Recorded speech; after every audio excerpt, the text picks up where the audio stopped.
Good morning and welcome to my weekly love and gratitude series. As always, I'm always happy to share with you what I shared in French. Have you ever noticed how quickly we are to react with the need to react, to feel the need to react, whether to a challenge, a conversation, or even our own thoughts? It's as if we are wired to respond instantly, as though silence or stillness would make us powerless.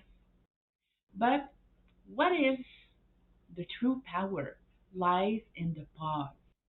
What if instead of reacting from old patterns, we could hold the space for something greater, something beyond the mind's spontaneous judgment?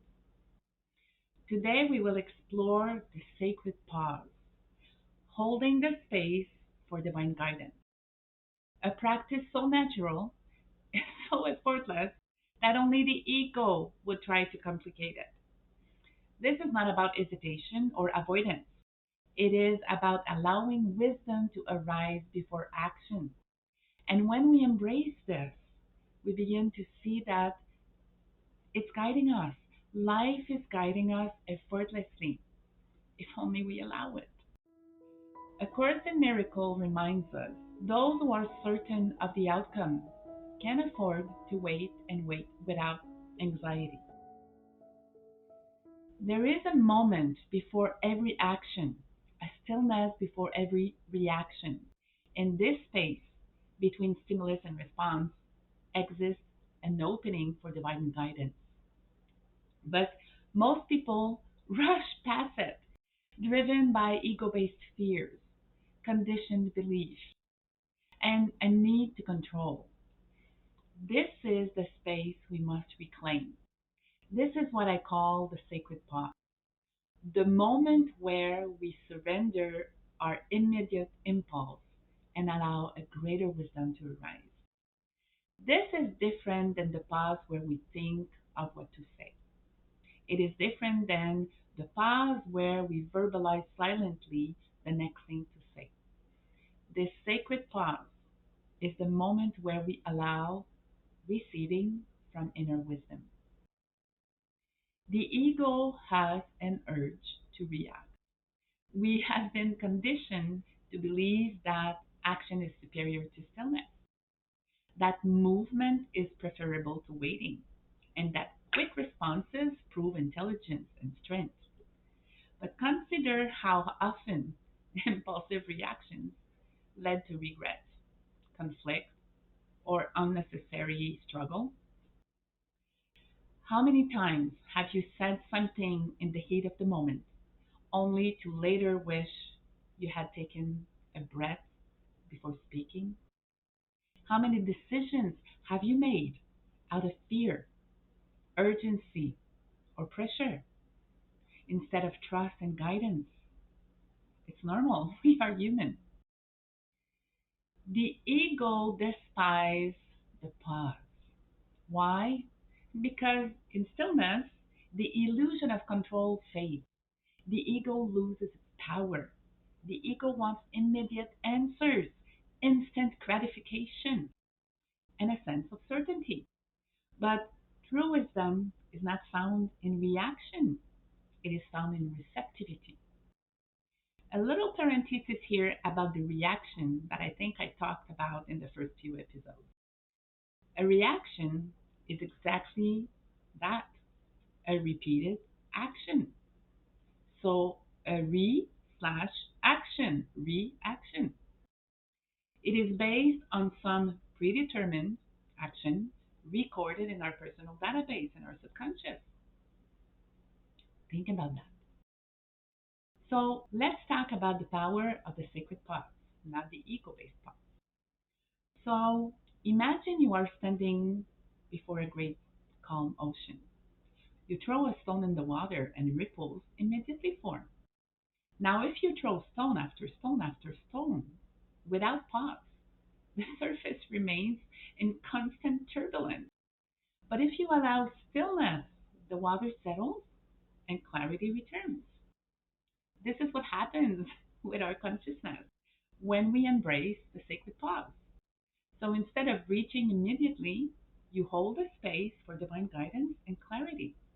You wait, not with anxiety or present reaction, but with trust, your divine inner guidance. Consider this. What if instead of defending yourself in an argument, you took a moment to breathe and listen deeply? What if instead of making a rushed decision, you allowed yourself to sit with it in silence and let your inner wisdom guide you? What if instead of grasping for an answer, you let the answer come to you? Remember the strength of surrender. Jesus said, "Be passerby" in the Gospel of Philip.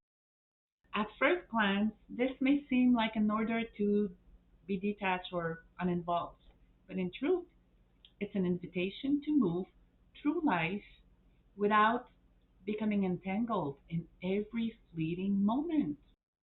It's a call to surrender, not in weakness, but in trust. To be a passerby is to recognize that you are not your thoughts, not your emotions, not even your immediate circumstances. It's difficult for the ego to grasp or to let go of this belief. It's a constant evolution and progress and struggle. You are something far greater.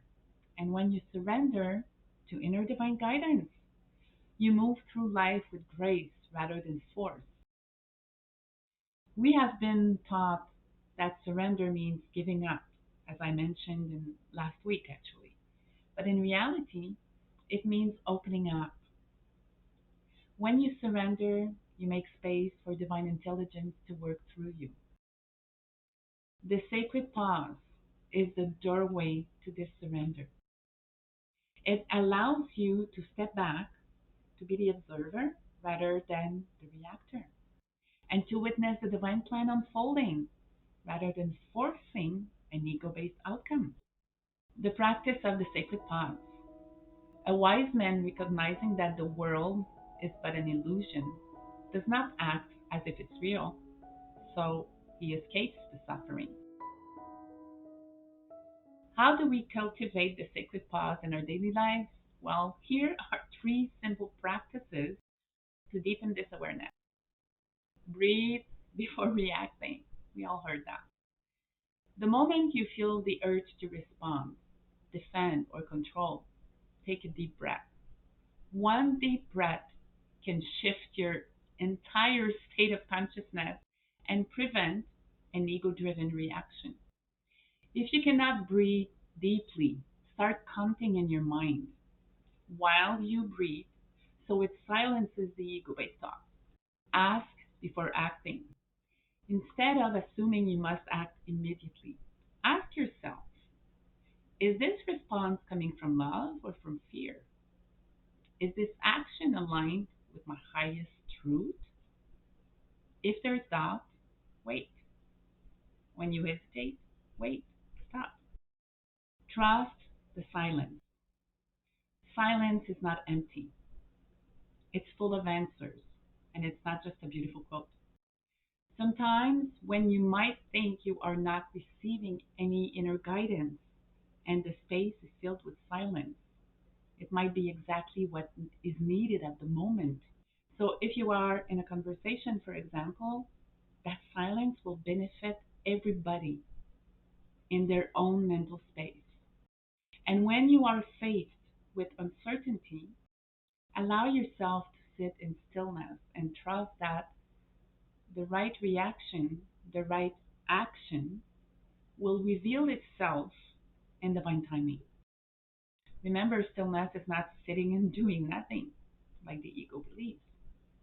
I invite you to reflect on moments in your life where rushing led to struggle instead of resolution and peace. Where could you have benefited from the sacred pause? This question is not to make you feel guilty of a past something you did, but to bring your awareness of how your ego takes control of you so you can see how the ego plays in your life. Think about an area in your life right now where you feel pressure to decide, to act, or to respond. What would happen if you surrendered to urgency and allowed stillness? Well, at first you might panic and you might feel a bit of stress. That's okay. That's the ego not wanting to let go of its control, thinking it knows the unseen plan, unknown plan, and it knows more than your higher self. But there's a panic because it's not true. So you can trust that your inner divine guidance is always present, always available, and that clarity will come when you create the space for it. The more you know how to align with your higher self and inner wisdom, the better and quicker you will become at stopping the ego anxiety. The sacred pause is not just a spiritual practice, it is really a way of being and living. It's an invitation to live with more grace, more wisdom, and more alignment. The more you embrace it, the more you will see that life is not something to control, but it's something to flow with. And in that flow, you will find peace, clarity, and a deeper connection to the divine or cosmic. It's an ongoing process. This does not mean the ego has no place in our way of being and living. It means that the ego must take its rightful place, not as the ruler of our decisions, but as a tool to navigate the human experience. The ego was never meant to lead, it was meant to serve. When we allow it to step back, even for a moment, we create space for something far greater to emerge. Divine wisdom, inner knowing, and a guidance that transcends fear and limitation.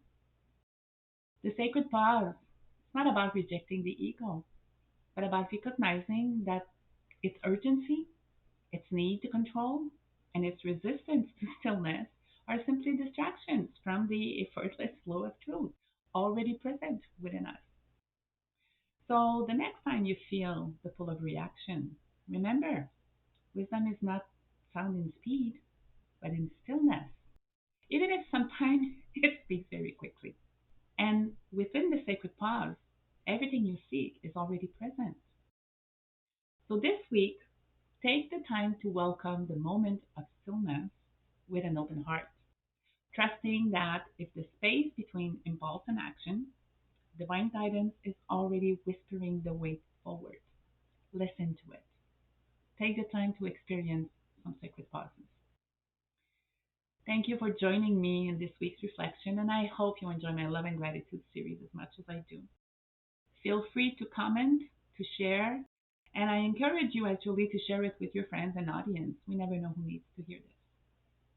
And always remember to breathe in, to let go of all your ego based thoughts and vision, to see from your soul, and to love out. See you next week. If this reflection resonated with you and you feel called to deepen your practice, I invite you to explore the e-guides or spiritual mind treatments, especially designed to support your journey. You can also join the membership to access all these resources for free. And if you simply wish to give in gratitude, donations are always welcome with love. Simply follow the links in the description. However you choose to engage and share, know that your presence and devotion to your path are truly appreciated.